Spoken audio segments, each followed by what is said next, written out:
ओम ह्रीं श्रीं नमो अरहंताय। ओम ह्रीं श्रीं नमो सिद्धाय। ओम ह्रीं श्रीं नमो आयर्याय। ओम ह्रीं श्रीं नमो उवज्झाय। ओम ह्रीं श्रीं नमो लोए सब्बसाहूण। ऐसो पंच नमोकारो सब पावपणासनो मंगलाणंच सव्वेसिं पढ़मं हवै मंगलम पढ़मं हवै मंगलम।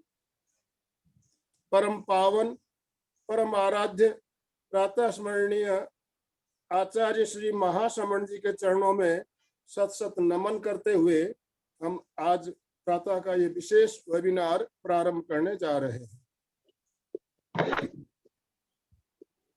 सभी भाई बहनों को जय जिनेन्द्र। आज जय जिनेन्द्र। हमारा जो विशेष कार्यक्रम है इसमें हम जानेंगे, जयपुर से हमारे साथ डॉक्टर पूनम जी जुड़ी हुई है और हमारे साथ भोपाल से तरुण जी डागा भी जुड़े हुए हैं। जाने माने युवा कार्यकर्ता, उत्साही कार्यकर्ता तरुण जी डागा हमारे साथ जुड़े हैं और इन्हीं के सहयोग से आज हमें पूनम जी से मिलने का सौभाग्य प्राप्त हो रहा है। मैं ज्यादा समय ना लेते हुए तरुण जी आपसे निवेदन करता हूं, आप कृपया पूनम जी का संक्षिप्त परिचय देते हुए उन्हें सादर आमंत्रित करें। जी धन्यवाद। पूनम जी जो इंदौर में जन्मी हुई हैं और जहां से उन्होंने महात्मा गांधी स्मृति महाचिकित्सालय से MBBS और MS नेत्र रोग में अपनी पूरी डॉक्टरी की पढ़ाई करी 2014 तक, जहां उन्हें 2014 में बेस्ट स्टूडेंट ऑफ ईयर से भी नवाजा गया है। उसके बाद पूनम जी जो हैं वो बाल एवं नेत्र एवं तिरछापन में जो सदगुरु नेत्र चिकित्सालय चित्रकूट यूपी में स्थापित है, वहां 2 साल तक विशेषज्ञता की हासिल की। इस दौरान उन्होंने ना सिर्फ बड़ों के, कई बच्चों के भी मोतियाबिंद के ऑपरेशन किए, कि जो शल्य चिकित्सा के क्षेत्र में अपने आप में एक अद्भुत कार्य है। इसके अलावा उन्होंने झुकी हुई पलकों के बच्चों की आंखों में पुतलियों के ऑपरेशन, नासूर के ऑपरेशन आदि वगैरह किए। उसके बाद आप 2016 से जयपुर में कार्यरत हैं। 2020 में इन्होंने जयपुर के सवाई माधव सिंह चिकित्सालय ज्वाइन किया और फिलहाल वहीं कार्यरत हैं, जहां इस कोविड जैसे महामारी के दौरान भी बिना नागा किए कोविड के मरीजों का इलाज भी वहां अपनी कर रही हैं और सेवाएं बराबर दे रही हैं।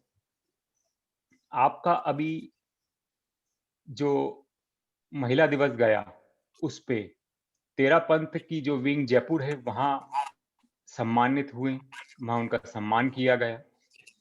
आप लाइफ टाइम मेंबर हैं ऑल इंडिया ऑर्थोपेडिक सोसाइटी की, वर्ल्ड ऑर्थोपेडिक सोसाइटी की और ऐसी अन्य दूसरी संस्थाएं जहां आप लाइफ टाइम मेंबर हैं और अपनी सेवाएं दे रही हैं।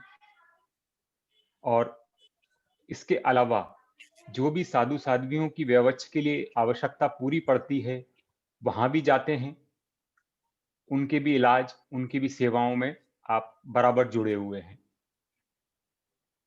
अब मैं पूनम जी से अनुरोध करूंगा कि आगे की व्यवस्था वो संभालें और हमें ज्ञानवर्धक देकर के हम सभी का मार्गदर्शन करें। ओम अरहम। ओम अरहम। धन्यवाद तरुण जी।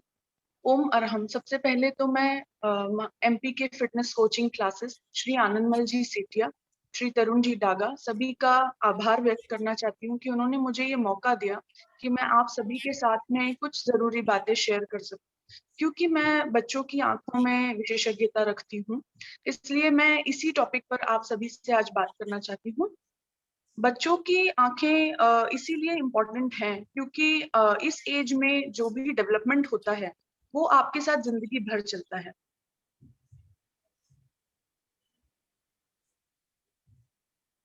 इसी के लिए मैं आपके सामने एक पीपीटी शेयर करना चाहती हूँ। उसके द्वारा उसी के माध्यम से मैं आपको समझाते जाऊंगी कि क्या चीजें हैं जो पेरेंट्स घर पे कर सकते हैं, क्या चीजें हैं जब उन्हें एक साइन मिलता है कि नहीं अब हमें डॉक्टर के पास जाना चाहिए दिखाने के लिए। तो चूंकि जैसे मैंने आप लोगों को बताया कि बच्चों की आंखें बहुत ही जरूरी है, इसका सबसे मेन रीजन ये है कि बच्चे एक तो बोल नहीं सकते, बच्चे बता नहीं सकते कि हमें कोई तकलीफ हो रही है, हमें दिखने में कम लग रहा है। तो पेरेंट्स और डॉक्टर दोनों की रिस्पॉन्सिबिलिटी हो जाती है कि अगर कोई कमी है, अगर कोई कमजोरी है तो उसे जल्दी पता लगाएं और उसका जल्दी से जल्दी इलाज शुरू करें। तो कुछ ऐसे पॉइंट्स हैं जिससे पेरेंट्स घर पे भी पता लगा सकते हैं या उन्हें एक अंदेशा हो सकता है कि हमें हमारे बच्चे के साथ कुछ गड़बड़ है, हमें डॉक्टर से कंसल्ट कर लेना चाहिए। और दूसरा एक रीजन ये है कि भाई 0 से 8 इयर्स तक, यानी कि बच्चे जब पैदा होता है तब से लेके बच्चे के 8 साल की उम्र तक आंख और दिमाग के कनेक्शंस बन रहे होते हैं। तो हम जो भी इस संसार में देखते हैं वो हमारा आंखों के थ्रू जो भी इंफॉर्मेशन है वो दिमाग के पास जाती है और दिमाग फिर उस हिसाब से बॉडी को रिस्पॉन्स करने के लिए प्रेरित करता है। तो इसीलिए आंखों से हम क्या देख रहे हैं, कैसा देख रहे हैं, साफ है या नहीं, वो सब बहुत जरूरी है और बहुत मायने रखता है। कुछ ऐसे फैक्टर्स हैं जो बच्चों की आंखों को नुकसान पहुंचा सकते हैं। जैसे जब हम बाहर जाते हैं तो जो हार्मफुल अल्ट्रावायलेट ए और अल्ट्रावायलेट बी रेज होती हैं वो बच्चों की आंखों को नुकसानदायक है। इसीलिए हम कहते हैं कि जब हम बाहर जाएं, एकदम छोटे बच्चे में तो नहीं लगाएगा बच्चा अगर गॉगल या सन ग्लासेस, लेकिन जब थोड़े से बड़े हो जाते हैं, समझदार हो जाते हैं, तो कोशिश कीजिए कि जब आप बाहर जा रहे हैं तो हैट्स यूज करें यानी टोपियां, या फिर सन ग्लासेस यूज करें। इसके अलावा प्रदूषण से, धूल मिट्टी से बच्चों की आंखों को थोड़ा सा बचा के रखें। टीवी, मोबाइल, कंप्यूटर स्क्रीन्स, जैसा कि आपको पहले भी डॉक्टर विरल शाह ने डिजिटल आई स्ट्रेन की प्रॉब्लम्स के बारे में बताया हुआ है। तो अगर बच्चे continuously TV, mobile, laptops, computers in पे लगे रहेंगे तो ऑब्वियसली उनकी आंखों को एक बुरा असर झेलना पड़ सकता है। इसके अलावा बहुत जरूरी है कि बच्चे प्रॉपर सोएं, उनका प्रॉपर नींद का एक जो शेड्यूल है वो बना रहे।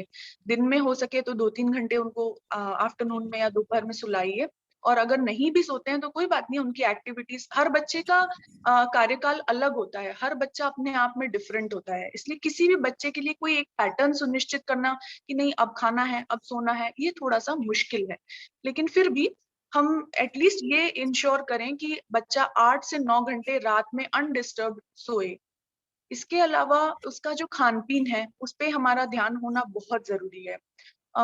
इसमें कुछ ऐसी चीजें हैं जैसे हरी पत्ते वाली सब्जियां, पीले फल जैसे कि आम हुआ, पपीता हुआ, ये सारी चीजों में विटामिन ए प्रचुर मात्रा में होता है और हम सभी को पता है कि विटामिन ए जो होता है वो आंखों के लिए बहुत ही जरूरी है। इसी के लिए जो बच्चों का टीकाकरण का जो शेड्यूल होता है उसमें भी विटामिन ए की खुराक पिलाई जाती है। क्योंकि आंखों में एक पिगमेंट होता है जो हमें रात में देखने में या अंधेरे में देखने में मदद करता है, उस पिगमेंट को बनने के लिए विटामिन ए जरूरी होता है। इसलिए हमें खान पीन में बच्चा क्या खा रहा है उस पे भी बहुत ध्यान रखना जरूरी है। ये तो हुई पेरेंट्स का ध्यान रखने वाली बात है, लेकिन इसके अलावा एक बहुत ही इम्पोर्टेंट बात है।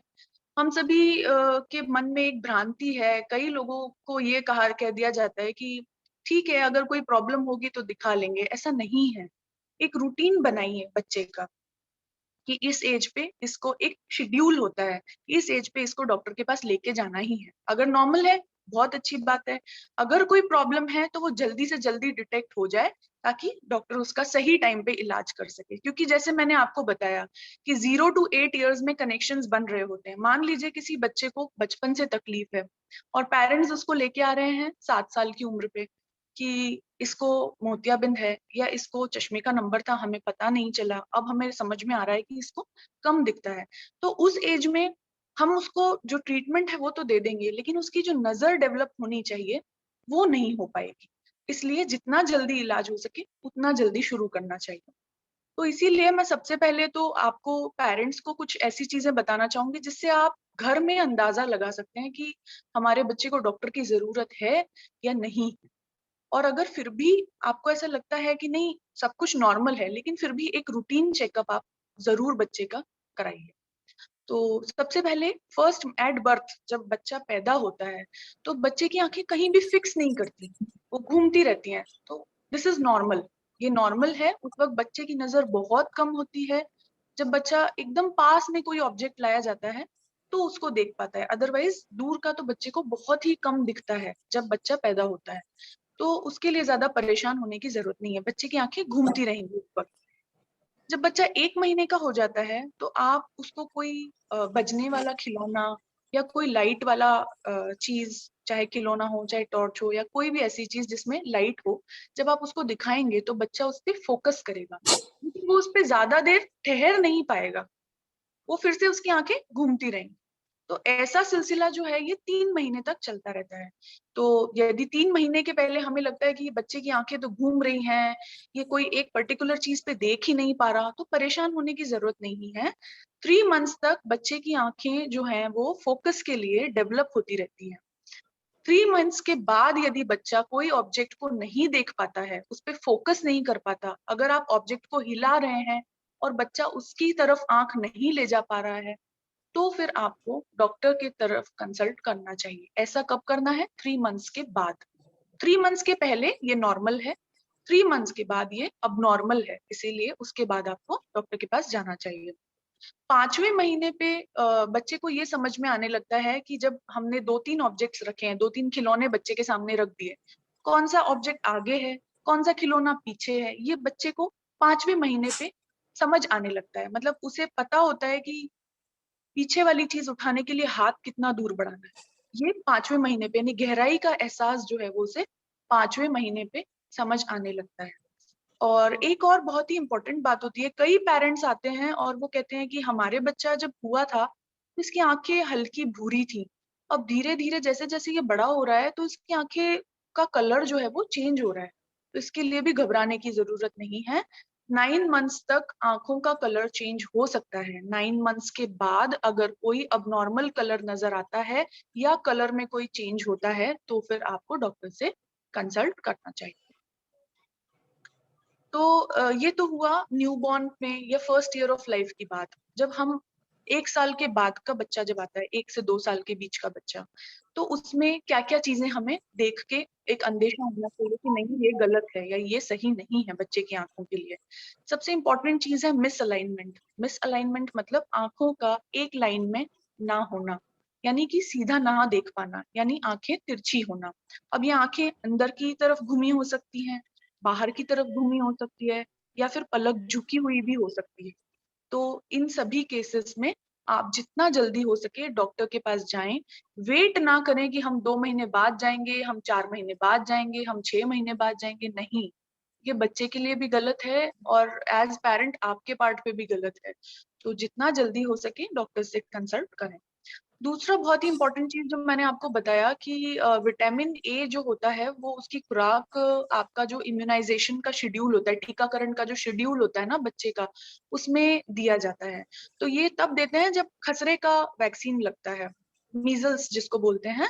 तो इसका जब वैक्सीन लगता है तो उसी के साथ विटामिन ए की खुराक भी पिलाई जाती है। ऐसा ये बीमारी के बारे में बताना इसलिए जरूरी है क्योंकि ये जो बीमारी होती है मीजल्स यानी कि खसरा, ये आंखों पर बहुत ज्यादा असर डालती है। आंख का ये जो सामने का काला हिस्सा होता है जिसे हम कॉर्निया कहते हैं मेडिकल लैंग्वेज में, ये मीजल्स की वजह से खराब हो सकता है। तो इसीलिए बहुत जरूरी है कि जब भी आप टीकाकरण के लिए जाएं तो अपने जो वैक्सीन है सारे वैक्सीन टाइम पे लगवाइए, लेकिन आंख के पॉइंट ऑफ व्यू से मीजल्स का जो वैक्सीन है, खसरे का जो टीका है, वो टाइम पर जरूर लगवाएं। ये ना सोचे कि भाई आजकल तो खसरे की बीमारी कम हो गई है तो हम ये वैक्सीन छोड़ देते हैं। नहीं, ये बिल्कुल नहीं करना है। जो वैक्सीन जिस टाइम लगना है उसको प्रॉपर उस टाइम लगवाइए। दूसरी एक बहुत जरूरी बात मैं बताना चाहती हूँ कि ये जो 1 से 2 साल के या 1 से 3 साल के बच्चे होते हैं ना, ये बहुत ही चंचल हो जाते हैं। इन्हें कोई भी अगर चीज सामने रखी है तो इन्हें चाहिए उठाने के लिए। उन्हें ये नहीं पता कि ये हमारे लिए नुकसानदायक हो जाएगी या ये हमारी आंखों को डैमेज कर देगी। तो प्लीज केमिकल्स, स्प्रे, ये सब बच्चों की पहुंच से दूर रखिए। और जब भी वो खेल रहे हैं तो उन्हें अनसुपरवाइज्ड मत छोड़िए, उनको अपनी आंखों के सामने ही खेलने दीजिए, ताकि अगर वो कोई गलत चीज पे हाथ डाल भी दें या उठा भी लें तो आप उन्हें रोक सकें। दूसरा है प्री स्कूल चिल्ड्रन, जब बच्चे स्कूल में जाने से पहले वाली एज, यानी अराउंड 3 साल के बच्चे, इनमें आंखों में चोट लगना बहुत कॉमन है, क्योंकि इस एज के बच्चे आपस में दूसरे बच्चों के साथ खेलते हैं। वो कई बार पेन पेंसिल उठा लेते हैं, उसकी नोक से चोट लग जाती है। तो जैसा मैंने कहा कि जब एक बच्चे खेल रहे हैं आपस में, तो एक बड़ा इंसान का वहां बैठे रहना बहुत जरूरी है। आप सिर्फ नजर रखिए और बैठे रहिए, इसलिए कि कोई ऐसी चोट ना लग जाए जिससे कि बच्चे का आगे चल के नुकसान हो जाए। आई इंजुरीज जो होती हैं, इसलिए मैं इनके बारे में इतना स्ट्रेस दे रही हूँ, क्योंकि आंख में सिर्फ 6 घंटे का पीरियड होता है। जैसे बच्चे को चोट लगी, 6 घंटे के अंदर अंदर अगर बच्चे का इलाज हो गया, तब थोड़ी बहुत उम्मीद होती है कि रोशनी वापस आ जाएगी। 6 घंटे के बाद दुनिया का कोई भी डॉक्टर आंख को ट्रीट करने की गारंटी नहीं लेता। उसके बाद उस बच्चे की आंख का क्या होगा, कितनी रोशनी आएगी, इसके बारे में कुछ भी नहीं कहा जा सकता है। तो इसलिए बहुत जरूरी है कि हम लोग सावधानी रखें, आंखों को चोट से बचाएं। दूसरा, मैंने मिस अलाइनमेंट आपको बता ही दिया। और एक और चीज होती है अबनॉर्मल रेड रिफ्लेक्स। ये क्या होता है, जब हम, कई पेरेंट्स ऐसे बोलते हैं, मेरे पास आते भी हैं और ये कहते हैं कि हम जब बच्चे का फोटो खींचते हैं कैमरा का फ्लैश ऑन रख के, तो दोनों आंखों में लाल नहीं नजर आता है। एक आंख में लाल होता है, एक आंख में सफेद होता है। तो ये बहुत ही इम्पोर्टेंट साइन है, एक अंदेशा है कि हाँ शायद कुछ गड़बड़ है। नॉर्मली किसी भी बच्चे की जब आंखों का फ्लैश ऑन करके फोटो खींचेंगे तो दोनों आंखों में बराबरी से लाल कलर का रिफ्लेक्स आना जरूरी है। ये हमारे पर्दे का साइन होता है कि हमारा पर्दा ठीक है। अगर ये लाल है रिफ्लेक्स, या काला है या पीला है, या एक आंख में लाल कम है एक आंख में लाल ज्यादा है, तो ये अबनॉर्मल हो सकता है। फिर आ जाएं थोड़े से बड़े बच्चों पे, और जो ऑलमोस्ट 16 साल के बच्चे हो जाते हैं उनमें। तो ये बच्चे स्पोर्ट्स में एक्टिव हो जाते हैं। इस एज में बच्चे स्पोर्ट्स में और दूसरी एक्टिविटीज में एक्टिव हो जाते हैं। तो अगर किसी बच्चे को नॉर्मल चश्मा है, या वो बाहर जा रहा है, उसने सनग्लासेस लगाए हैं, नॉर्मली ये जो चश्मे होते हैं ना, ये स्पोर्ट्स रिलेटेड इंजरीज ये बहुत ज्यादा इफेक्टिव नहीं होते। यानी कि स्पोर्ट्स से होने वाली, खेल से होने वाली चोट के लिए बहुत ज्यादा बचाव इन चश्मों से नहीं होता है। तो कुछ स्पेशल चश्मे होते हैं, पॉलीकार्बोनेट लेंसेस बोला जाता है इनको। इन चश्मों को स्पोर्ट्स के दौरान पहनाने से चोट के चांसेस बहुत कम हो जाते हैं। मतलब ये गिरने से टूटते भी नहीं है, ना इनसे कोई चोट आंखों पे लगती है। तो ये बहुत ही प्रोटेक्टिव साबित होते हैं। तो जो बच्चे स्पोर्ट्स में ज्यादा एक्टिव हैं, उनके पेरेंट्स इन ग्लासेस को जरूर यूज कर सकते हैं। अब आते हैं, ये तो हुई एक कुछ नॉर्मल साइंस। अब कुछ अबनॉर्मल साइंस जो पेरेंट्स घर पे देख सकते हैं, जो पेरेंट्स ध्यान रख सकते हैं। अब मैं आपको एक शेड्यूल बताना चाहूंगी कि कब कब हमें बच्चे को डॉक्टर के पास ले जाना चाहिए, नॉर्मली भी और अबनॉर्मली भी। अबनॉर्मली मैंने आपको बताया कि क्या क्या चीजें दिखें तो हमें जाना चाहिए। और नॉर्मली जब सबसे पहले बच्चा हुआ है, एट बर्थ, यानी पैदा होते से ही, तो सबसे पहले आप हॉस्पिटल में, चाहे वो डॉक्टर खुद बुलाएं या ना बुलाएं, आप रिक्वेस्ट कीजिए कि नहीं हमारे बच्चे की आईज टेस्ट करवा दीजिए डॉक्टर को बुला के। तो डॉक्टर क्या देखेगा उसमें, वही रेड रिफ्लेक्स जो मैंने आपको समझाया, जो इस फोटो में भी दिख रहा है। देखिए इसमें फर्स्ट फिगर में एकदम नॉर्मल लाल कलर दोनों आंखों में दिख रहा है। सेकंड फिगर में कुछ कालापन है, लाल नहीं है। तो ये गड़बड़ है, गड़बड़ी का एक अंदेशा है, एक साइन है। तीसरे पिक्चर में एक आंख में रेड है, एक आंख में व्हाइट है। तो ये भी एक पर्दे की बीमारी की तरफ इंडिकेट करता है। तो इसीलिए डॉक्टर को कंसल्ट करें। दूसरा एक नुकसान होता है छोटे बच्चों में, जो जन्मजात बच्चे होते हैं, पैदा हुए जस्ट उनमें अगर आप कोई भी खिलौना या कोई भी चीज दूर से एकदम फास्ट स्पीड से आंख के पास लेके आएंगे तो वो तुरंत आंख बंद कर लेते हैं। तो इनका जो तुरंत आंख बंद करना है, ये एक साइन है कि उनको ऑब्जेक्ट दिख रहा है।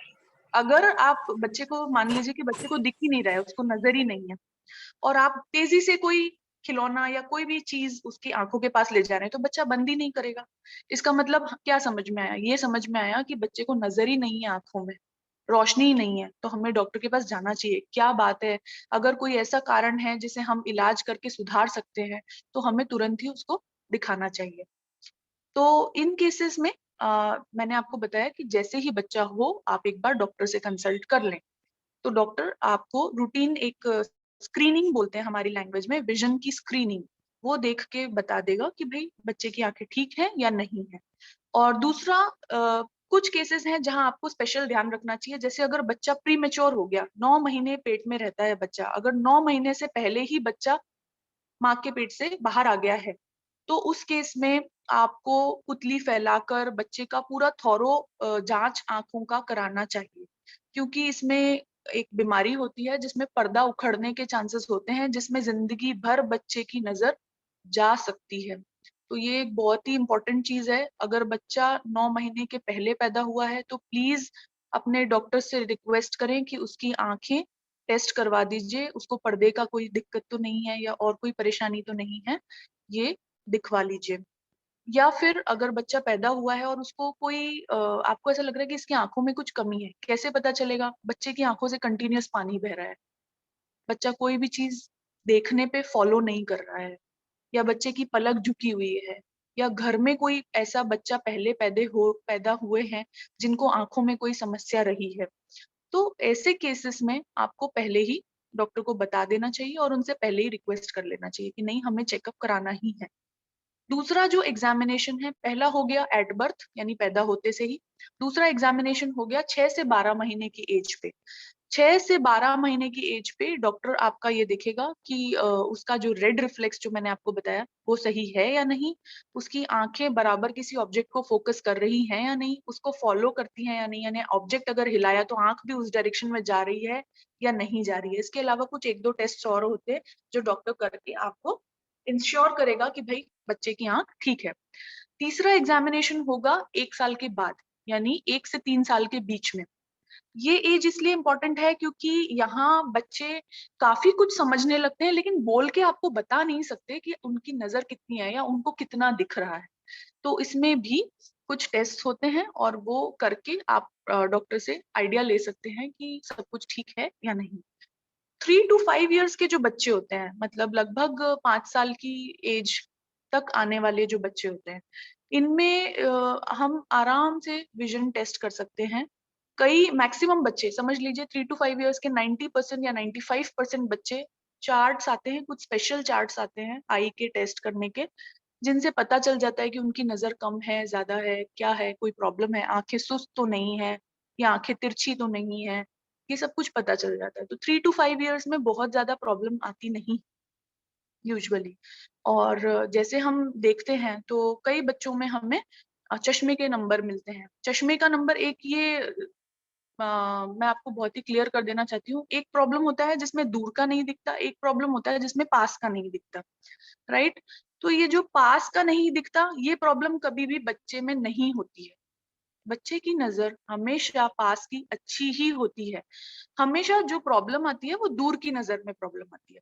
अब उसके लिए बच्चे को प्लस का नंबर हो सकता है, माइनस का नंबर हो सकता है, या सिलेंडर हो सकता है, तो जो भी है वो डॉक्टर आपको चश्मे में बनाकर दे देगा।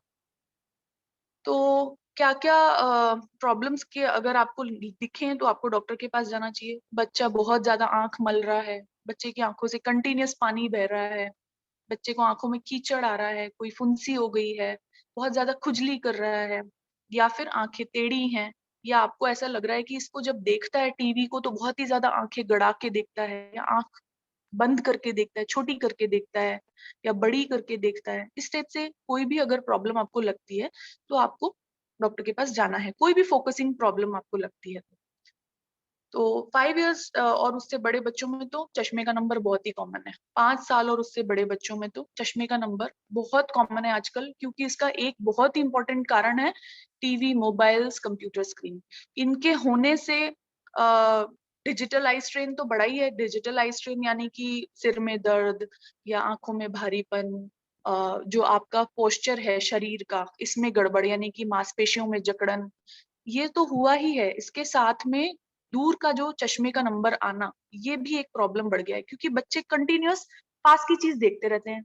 उनको दूर का वो देखते ही नहीं है बिना पलक झपके। वो पास की चीज यानी आपका मोबाइल, टीवी, स्क्रीन, लैपटॉप, ये देखते रहते हैं कंटिन्यूअसली, तो उसकी वजह से माइनस का नंबर आ जाता है।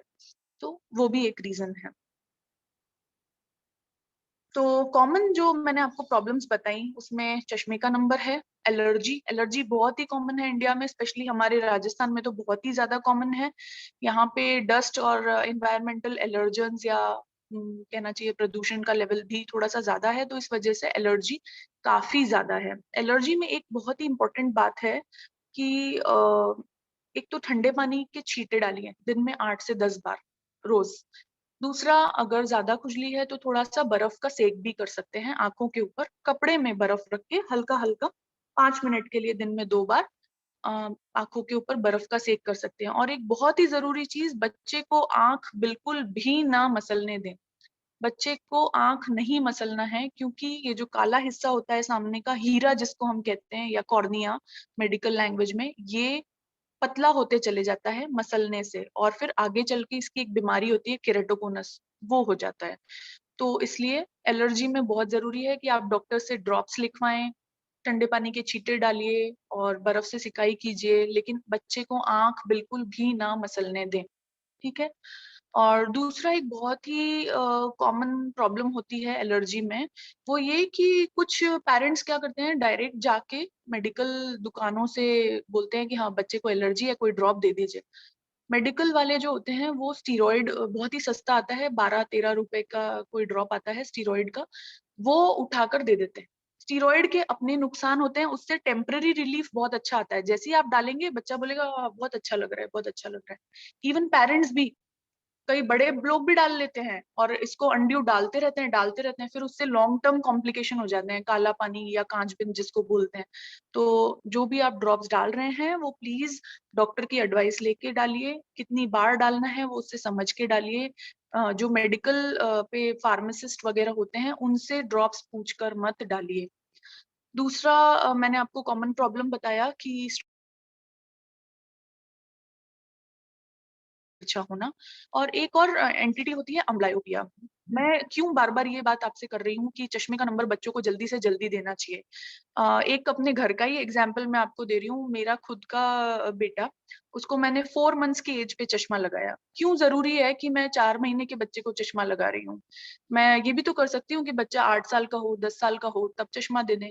नहीं, क्योंकि इस एज में जो मैंने बताया कि ब्रेन और आई के कनेक्शंस बनेंगे, जो बच्चा क्लैरिटी से देखेगा, जो उसकी नजर डेवलप होगी, वो बाद में नहीं होगा 8 साल के बाद। तो इसीलिए बहुत जरूरी है कि टाइमली बच्चों को चश्मा दें। और अगर इस एज में चश्मा नहीं दिया तो क्या होगा? आंखें सुस्त हो जाती हैं। सुस्त हो जाती है मतलब दिमाग उनको कंप्लीटली, परमानेंटली बंद कर देता है कि भाई तुम्हें कम दिख रहा है तो अच्छी वाली आंख से देखो और इस आंख को रहने दो, तो वो आंख हमेशा के लिए सुस्त हो जाती है। तो वो सुस्त आंखें या लेजी आईज को बोलते हैं, तो ये होता है अम्ब्लायोपिया। तो इसीलिए बहुत जरूरी है कि जब नंबर है तो उसको टाइमली दिया जाए। और न्यूट्रिशनल डेफिशिएंसी में मैंने आपको बताया कि विटामिन ए सप्लीमेंट्स आपको देने हैं, पीले फल, हरी पत्ते वाली सब्जियां, दूध, कैल्शियम वाली चीजें, ये सब आपको डाइट में बच्चों के देना ही है। अच्छा, इसके अलावा कुछ लेस कॉमन प्रॉब्लम्स भी हैं, जैसे बच्चों में मोतियाबिंद भी देखने को मिलता है। ये पर्टिकुलरली जो गांव के बच्चे और जो जिनमें न्यूट्रिशन प्रॉपर नहीं है, कुपोषण की समस्या है, उन लोगों में ज्यादा देखने के लिए मिलता है। इसके अलावा बच्चों का काला पानी भी होता है, जिसमें नजर अगर गई एक बार तो वापस कभी नहीं आएगी। ये बहुत ही डेंजरस बीमारी है। इसमें क्या होता है कि आंखों में प्रेशर बढ़ने लगता है। प्रेशर बढ़ने से जो आंख की नसें हैं वो डैमेज हो जाती हैं, और नसों के डैमेज होने का दुनिया में आज तक कोई भी इलाज है ही नहीं। दूसरा एक प्रॉब्लम है आरओपी। आरओपी जो मैंने आपको बताया कि बच्चे जो प्रीमेच्योर हो जाते हैं उनका पर्दा उखड़ जाता है, तो ये है आरओपी। तो बेसिकली ये सब बातें हैं जो मैंने आपको बतानी चाहिए थी कि इससे पेरेंट्स का थोड़ा सा अलर्ट लेवल आपको बढ़ाना पड़ेगा कि भाई हमें अलर्ट रहना है कि हमारे बच्चे को कब एक कंसल्टेशन की जरूरत है। दूसरा, आप अपने बच्चे का कैसे विजुअल ग्रोथ कर सकते हैं। विजुअल ग्रोथ यानी कि जब बच्चे ये 3-4 साल वाली एज में है, 1 से 3 साल वाले या 3-4 साल वाले बच्चे जो हैं, इनमें कुछ पर्टिकुलर खिलौने जैसे पजल्स हो गए या ब्लॉक्स हो गए या कोई भी ऐसी चीजें जो हैंड मतलब आंखों का और आंखों का और हाथ का कोऑर्डिनेशन बनाने में मदद करे, जैसे धागे में मोती डालना या ड्राइंग पेंटिंग करना या फिर कोई क्रिएटिव एक्टिविटी जिसमें उंगलियों का इस्तेमाल हो और साथ में आंखों का कोऑर्डिनेशन हो। तो ये हैंड आई कोऑर्डिनेशन वाली चीजों से आपकी जो नजर है बच्चे की वो काफी अच्छे से इनहेंस होती है।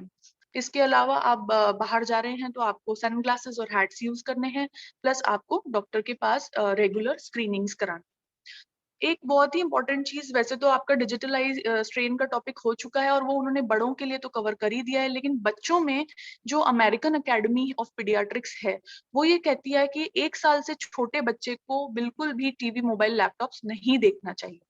उसका स्क्रीन टाइम 0 होना चाहिए। और जो 1.5 से 2 साल के बच्चे होते हैं उनमें देख सकते हैं थोड़ा बहुत, यानी कि जैसे वीडियो कॉल या वीडियो चैट कर रहे हैं तो थोड़ा बहुत देख सकते हैं।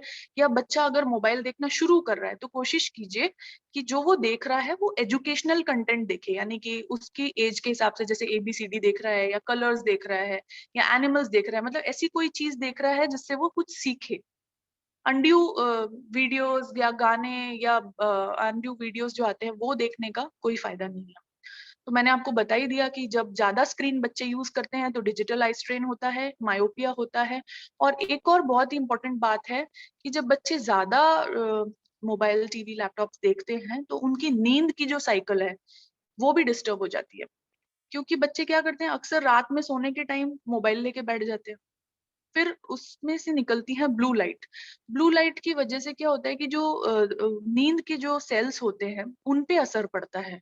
दिमाग में नींद के जो सेल्स हैं उन पे असर पड़ता है और इसकी वजह से उनकी जो स्लीप साइकिल है वो पूरी गड़बड़ हो जाती है।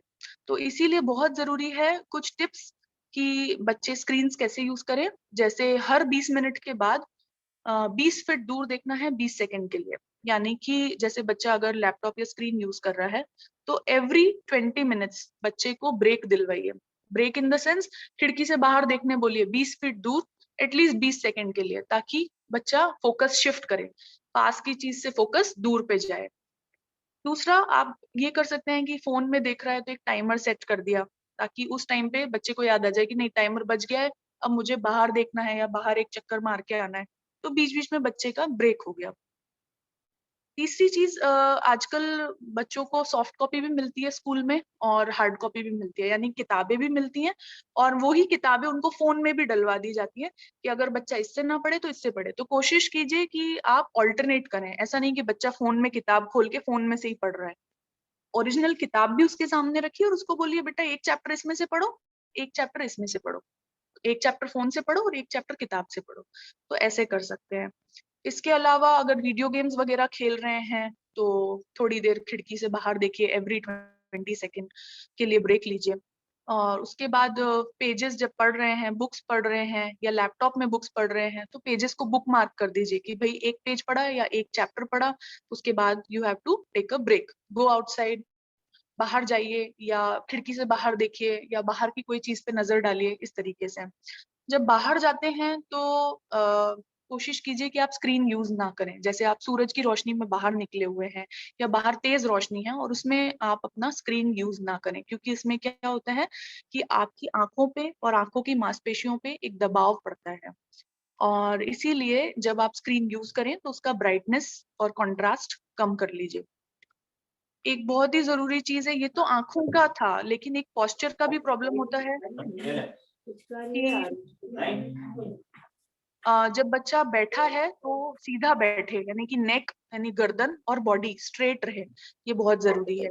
और डिजिटल मीडिया यानी लैपटॉप्स, टीवी स्क्रीन अगर पकड़े हुए हैं तो वो कम से कम 24 इंच अपने आप से दूर रखें, बीच बीच में आंखों को या पलकों को झपकें, और अगर जरूरत पड़ती है, आंखों में सूखापन लगता है या थकान लगती है या फोकस करने में दिक्कत होती है, तो बीच में ल्यूब्रिकेटिंग आई ड्रॉप्स डॉक्टर से लिखवा कर उन्हें यूज करें। तो अल्टीमेटली हमारा कंक्लूजन ये है कि प्रॉब्लम्स अगर कोई रेज होती हैं, जैसे बच्चा प्रॉपरली पढ़ नहीं पा रहा है, थोड़ी देर पढ़ता है फिर बोलता है नहीं मुझे सिर में दर्द हो रहा है, आंखों में दर्द हो रहा है, या दिख नहीं रहा है, या पढ़ते पढ़ते अपना प्लेस लूज कर देता है, या फिर देखने के लिए गर्दन को टेढ़ा करके पढ़ता है, इस तरीके के प्रॉब्लम्स होते हैं, तो फिर go to the doctor.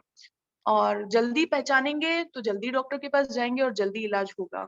So basically मेरा एम यही था कि थोड़ा सा पेरेंट्स अवेयर हो जाएं और जल्दी बच्चों को कंसल्टेशन के लिए लेकर जाएं, ताकि इजीली प्रॉब्लम्स सॉल्व हो सकें। Thank you so much, thank you once again.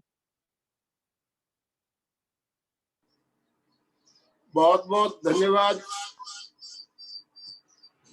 Poonam जी, आपने बहुत ही बढ़िया जानकारी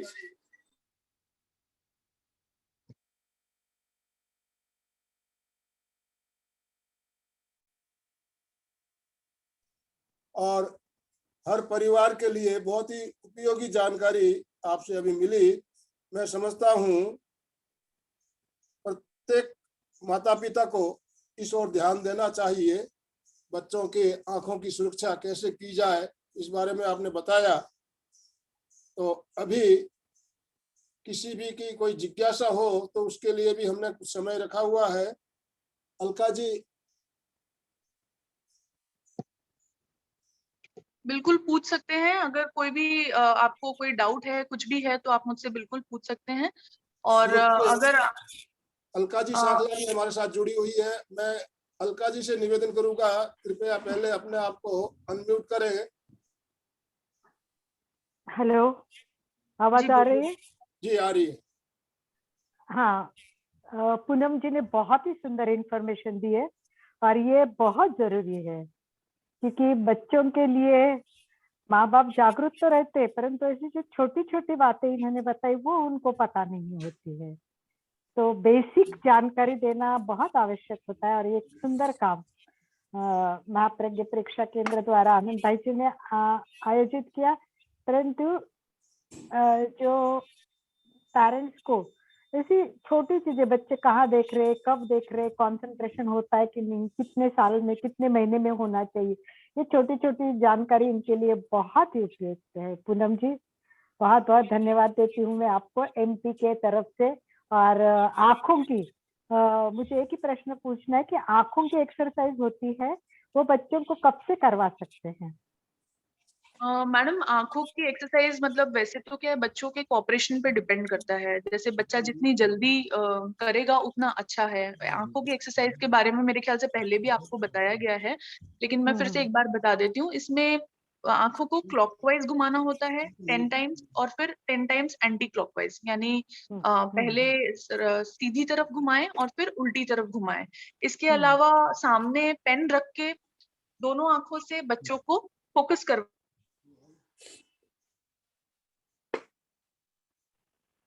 आप शायद म्यूट हो गए हैं पूनम जी, आपका म्यूट हो गया, एक बार अनम्यूट कीजिए। हाँ, अभी सबका अनम्यूट ऑप्शन चालू कर दिया गया है, कोई भी अपने आप को अनम्यूट कर सकते हैं। पूनम जी अपना स्क्रीन शेयर अभी अगर जरूरत नहीं हो तो स्क्रीन को हटा दें आप। हाँ, आपका स्क्रीन पे आप पूनम जी आइए, आप स्क्रीन शेयर हटा के पूनम जी को हाईलाइट कर दीजिए। अपना वीडियो चालू कर ले पूनम जी। कुछ प्रॉब्लम हो रही है, कनेक्शन हो नहीं पा रहा है, मतलब ये स्क्रीन शेयर बंद नहीं हो पा रहा है। कोई बात नहीं, कोई बात नहीं, ठीक है। Sorry. आप छोटे में दिख रही है आप, कोई बात नहीं है।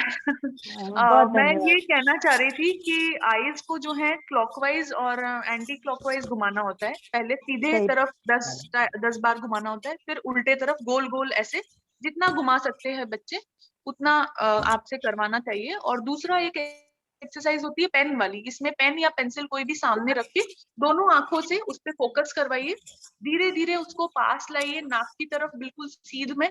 और जब पेन का टिप 2 दिखने लगे या धुंधला हो जाए तो उस पे जोर लगा के उसको 1 कीजिए, मन में 10 तक गिनिए और फिर हटा दीजिए। ऐसा सुबह 10 बार, शाम को 10 बार करना है। तो यही कुछ एक्सरसाइजेस होती हैं बस। पद के उधर साइड में त्राटक टाइप होती है, वो बच्चों को करवा सकते हैं क्या त्राटक, जो आपने बताया बिल्कुल उसका? बिल्कुल बिल्कुल। बच्चा जब सो के उठ रहा है, फ्रेश है, तब करवाइए। इसके अलावा दोपहर में भी कई बच्चे जैसे स्कूल से आके सो जाते हैं, उसके बाद जब वो उठे फ्रेश है तब करवाइए। जब बच्चा थका हुआ है तब मत करवाइए। नहीं, त्राटक, त्राटक जो होता है, एक बिंदु पे 4 फुट रख के कंसंट्रेट करके आंखों में पानी आने तक उस बिंदु को देखना होता है। तो हाँ, वो भी बच्चों को वही है, करवा वो भी वही है। जैसे आपने पेन पेंसिल रखा तो उसकी जगह आप वो रख लीजिए और उसी अच्छा, पॉइंट पे देखने बोलिए। वो एक ही चीज है, फोकस वाली एक्सरसाइज है। बहुत सुंदर है, बहुत अच्छी information Poonam ji, it's thank you, very thank nice. बाकी सभी लोग से अपने प्रश्न पूछे, बहुत अच्छी तरह से आपका सारी शंकाएं क्लियर हो जाएगी। तो everyone be ready and ask the question. मैं पूछना चाह रही थी कि ये जो कलर ब्लाइंड होते हैं, चाहे वो कैसे भी हो, तो वो जी कैसे ठीक हो सकते हैं? एक तो मैम, आप प्लीज अपना सारे नाम बताइए, पुष्पा जैन, कहाँ से है? जयपुर से। धन्यवाद। मैडम, सारे कलर ब्लाइंड बच्चे ठीक नहीं हो सकते।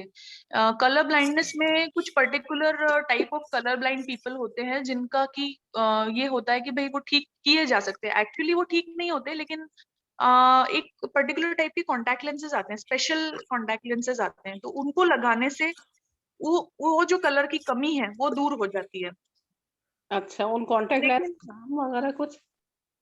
आप doctor Virendra laser phaco centre Tonk road पे परफेक्ट विजन के नाम से है, वहां ट्राई कर सकते हैं। ठीक है, थैंक यू।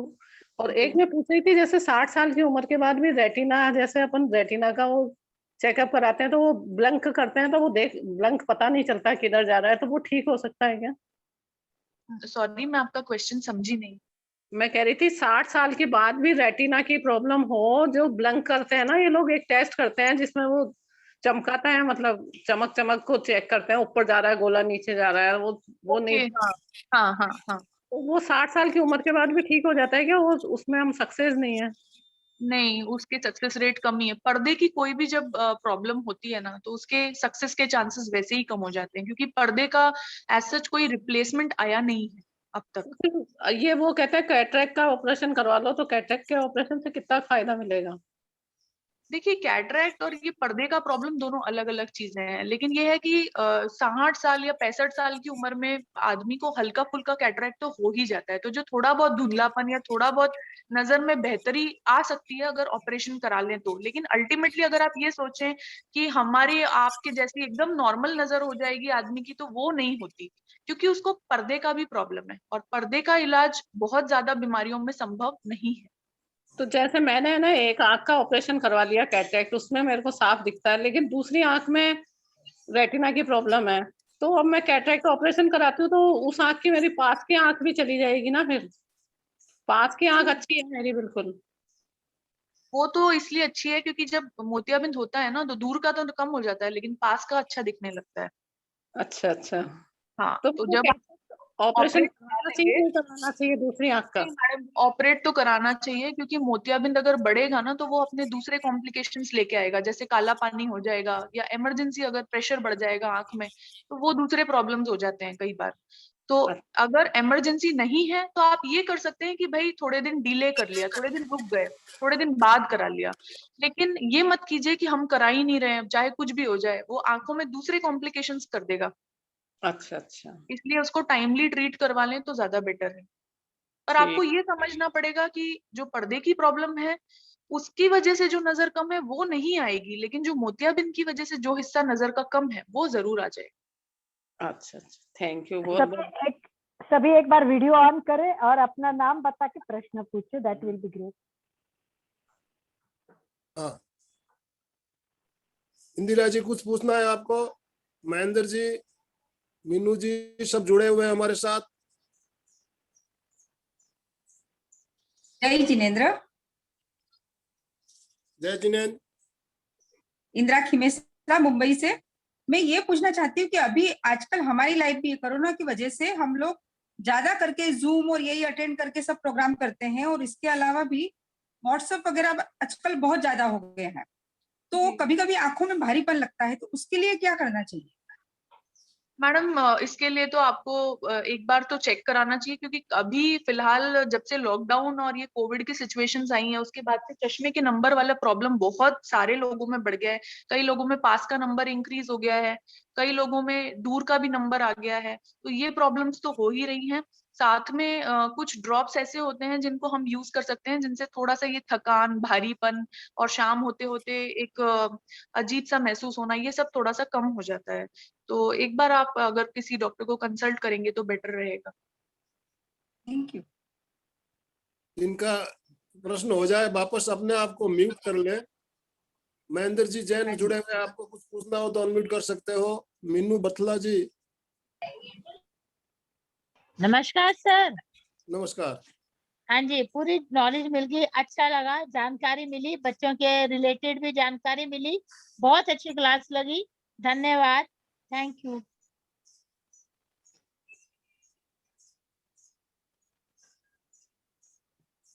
और भी किसी को कुछ पूछना हो तो हम 2-3 मिनट समय और ले सकते हैं अभी, अन्यथा हम समापन की ओर चलेंगे। तरुण जी, आपको कुछ कहना है? अनम्यूट कीजिए अपने आप को।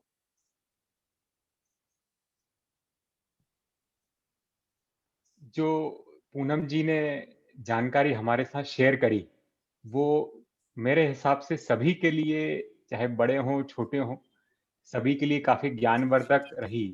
और उस हिसाब से सभी को अपना थोड़ा ध्यान रखते हुए अपनी अपनी आंखों का ध्यान रखना चाहिए। बच्चों का तो रखना ही चाहिए, बाकी जिसको चश्मे हैं और जिनको थोड़ा सा भी लगता है कि आंखों पे ज्यादा लैपटॉप मोबाइल के उसमें प्रेशर आता है, तो वो भी अपना ध्यान रख सकते हैं। ये जानकारी हमें पूनम जी के माध्यम से आज मिली, तो मैं बहुत बहुत धन्यवाद पूनम जी का करना चाहूंगा। आभार, धन्यवाद। बहुत बहुत धन्यवाद तरुण जी। पूनम जी, देखिए लैपटॉप मोबाइल का यूज तो आज बढ़ रहा है। बच्चों जी। को भी स्कूलों में भी जो आज क्लासेस चल रही है लैपटॉप पे या मोबाइल पे क्लासेस चल रही है, तो उनको हम लैपटॉप और मोबाइल यूज करने से मना तो नहीं कर सकते। सर उसके लिए लेकिन मैं एक रिक्वेस्ट करना चाहती हूँ कि आप लोग ना HDMI केबल्स लीजिए, और HDMI केबल्स के थ्रू जो क्लासेस हो रही हैं बच्चों की, उसको टीवी में कनेक्ट कीजिए। बच्चे को टीवी से पढ़ने दीजिए रादर देन मोबाइल और लैपटॉप। मोबाइल और लैपटॉप बहुत पास से देखते हैं बच्चे और वो डेंजरस है। टीवी से एक दूरी बनाई जा सकती है, तो उससे उतना नुकसान नहीं होगा जितना कि मोबाइल लैपटॉप से होगा। आपका कहना बरोबर है, लेकिन प्रॉब्लम कहाँ आती है मैडम?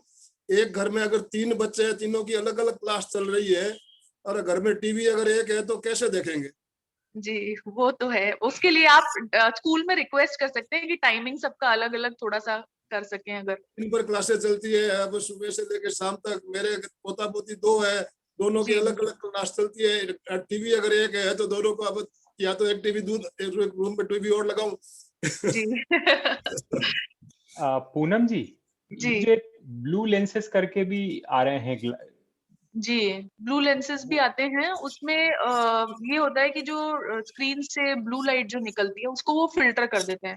उससे थोड़ा इफेक्ट तो होता है, थोड़ा प्रोटेक्शन तो मिलता है, पर वो लेंसेज बच्चों के लिए कितने इफेक्टिव हैं इसके बारे में कोई स्टडीज अभी तक पब्लिश हुई नहीं है। तो बच्चों में कहना थोड़ा सा मुश्किल है, लेकिन हाँ, बड़ों के लिए वो थोड़ा प्रोटेक्शन ऑफर करते हैं। पूनम जी, कौन सा कनेक्शन लेना चाहिए बोला आपने? HDMI केबल आती है मैम। HDMI? जी जी, उसको आप लैपटॉप को टीवी से कनेक्ट कर सकते हैं उससे। अच्छा, मोबाइल से भी कर सकते हैं, टीवी हाँ, से मोबाइल कनेक्ट? मोबाइल से भी हो जाएगा। HDMI? जी जी अच्छा, और ये बड़े भी हमारे जैसे लोग भी इसको यूज कर सकते हैं, ताकि मतलब हम लोग भी काफी देखते हैं तो जी, बिल्कुल हम। बिल्कुल। अच्छा, ओके। एक समस्या पूनम जी और जो है, जी प्रदूषण के कारण। जी। आज बड़े शहरों में रहते हैं हम, हम्म, मेट्रो सिटीज में रहते हैं, तो इतना ज्यादा प्रदूषण है, इसका भी इफेक्ट हमारे आंखों पे पड़ता है। जी। तो इससे बचने का क्या कोई उपाय हो सकता है क्या?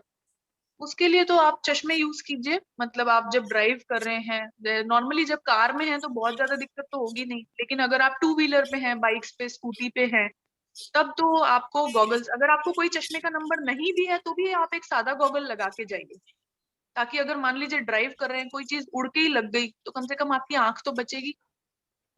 जी, जी बहुत ही बढ़िया जानकारी दी आपने, बहुत बहुत धन्यवाद। और भी किसी की जिज्ञासा हो तो अब आप समापन की ओर चले। सभी का बहुत बहुत धन्यवाद, खास करके तरुण जी, आपके कारण आज हमारे से पूनम जी का परिचय हुआ और हमें इतनी अच्छी जानकारी मिली। आपका बहुत बहुत आभार, बहुत बहुत धन्यवाद। पूनम जी, आपका भी बहुत बहुत धन्यवाद। आपने अपना अमूल्य समय निकाल कर हमारे लिए आपने समय निकाला और हमारे जो केंद्र से जुड़े हुए भाई बहन हैं उन तक आपका ये वीडियो पहुंचेगा, सैकड़ों लोगों तक वीडियो पहुंचेगा और इसका लाभ सभी को मिलेगा।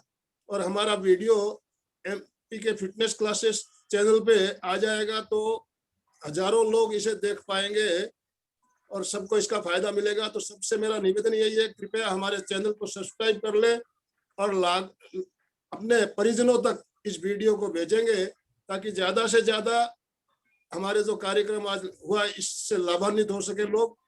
सबसे निवेदन है ज्यादा से ज्यादा इस वीडियो को शेयर करेंगे। अब हम समापन की ओर चल रहे हैं। समापन की ओर हाथ जोड़ते हुए सीधे बैठेंगे, रीढ़ की हड्डी गर्दन सीधी रखें, मेरुदंड सीधा रखें, आंखें कोमलता से बंद रखते हुए साथ साथ बोलेंगे, मेरे साथ साथ बोलिए। मैं चैतन्यमय हूँ, बड़ी पाइप। मैं चैतन्यमय हूँ, मैं आनंदमय हूँ, मैं आनंदमय हूँ, मैं शक्तिमय हूँ, मैं शक्तिमय हूँ, मेरे भीतर अनंत चैतन्य का, अनंत चैतन्य का, अनंत आनंद का, अनंत आनंद का, अनंत शक्ति का, अनंत शक्ति का सागर लहरा रहा, सागर लहरा रहा है। इसका साक्षात्कार करना ही, इसका साक्षात करना ही मेरे जीवन का परम लक्ष्य है, परम लक्ष्य है। ओम शांति शांति ओम शांति। आज का दिन मंगलमय हो, आनंदमय हो, शांतिमय हो। इन्हीं शुभ भावनाओं के साथ ओम अरहम। सब गुरुदेव के आभारी हैं, हम सब धन्यवाद सभी का। गुरुदेव के आभारी हैं, कृतज्ञोस्मि। हम सब गुरुदेव के आभारी हैं। हम आपके भी सभी के आभारी हैं। आपने अपना अमूल्य समय निकाला, हमारे साथ जुड़े, इसके लिए। और एक जानकारी मैं आपको दे दूं, अलका जी हमारे साथ जुड़ी हुई है। इनकी श्रृंखला चलती है प्रत्येक मंगलवार को सुबह 6:30 बजे। इस मंगलवार को भी इसकी 7वीं कड़ी लेकर आएंगे। आओ हम जीना सीखें, आओ हम जीना सीखें।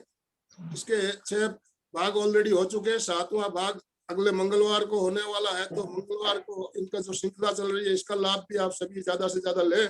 और हमारे प्रतिदिन सुबह 6:30 बजे ध्यान और योग की क्लास जो चलती है उसका भी लाभ आप सबको लेना है। ओम अरहम, जय जिनेन्द्र। ओम अरहम, जय जिनेन्द्र।